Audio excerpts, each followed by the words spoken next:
मित्रों, एक बार दो व्यक्ति व्यापार के लिए दूसरे देश गए। उन दोनों में से एक था पक्का आस्तिक और एक था पक्का नास्तिक। आस्तिक अपने जीवन में हमेशा ईश्वर को धन्यवाद देता था, चाहे उसके साथ अच्छा हो या बुरा हो। नास्तिक हमेशा ईश्वर को कोसता रहता था। चलते चलते आस्तिक व्यक्ति एक खाई में गिर गया, जिससे उसकी एक टांग बेकार हो गई, लेकिन फिर भी वो ईश्वर को धन्यवाद दे रहा था। ये देख नास्तिक को अचरज हुआ। उसने पूछा, देख, एक तो तेरी टांग टूट गई और तू है कि ईश्वर को धन्यवाद दे रहा है। इस पर आस्तिक बोला, हाँ भाई, ईश्वर का शुक्रिया जो उसने मेरी एक टांग को सलामत छोड़ दिया। वो चाहता तो इसे भी तोड़ सकता था, लेकिन उसने ऐसा नहीं किया। ईश्वर सचमुच बड़ा दयालु है। अब वो आस्तिक व्यक्ति लंगड़ाकर चल रहा था कि आगे दूसरी खाई में गिर पड़ा।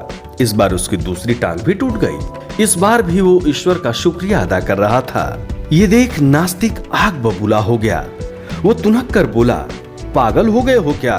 तुम्हारी दोनों टांगे टूट चुकी हैं और तुम हो कि ऐसे निर्दयी ईश्वर का शुक्रिया अदा कर रहे हो। इस पर आस्तिक व्यक्ति बोला, हाँ भाई, ईश्वर चाहता तो मेरे हाथ भी तोड़ सकता था, लेकिन उसने ऐसा नहीं किया। इसलिए ईश्वर बहुत दयालु है।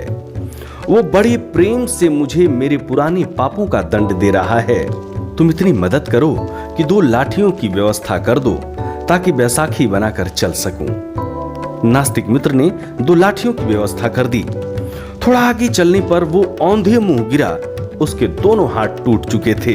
इस बार भी वो पड़े पड़े ईश्वर को धन्यवाद दे रहा था। ये देख नास्तिक मित्र गुस्से में लाल होकर बोला, कैसे आदमी हो तुम? अब तुम चल भी नहीं सकते और ईश्वर को धन्यवाद दे रहे हो। इस पर आस्तिक व्यक्ति बोला, भाई, ईश्वर ने मुझे अभी भी जिंदा रखा है, इतना काफी है।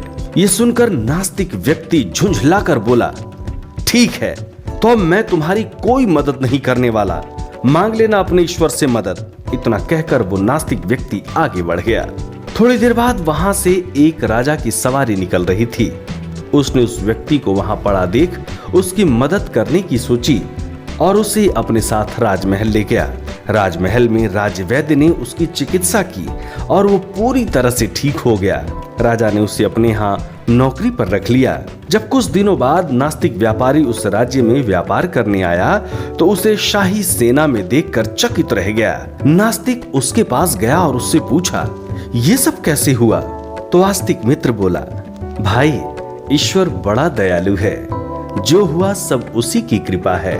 ये सुनकर अब तो नास्तिक भी आस्तिक हो गया। मित्रों, यकीनन ईश्वर बड़े दयालु हैं। हमें उनका कृपा पात्र सदैव बने रहना चाहिए। हरिओम। सब्सक्राइब करें टोटल भक्ति को।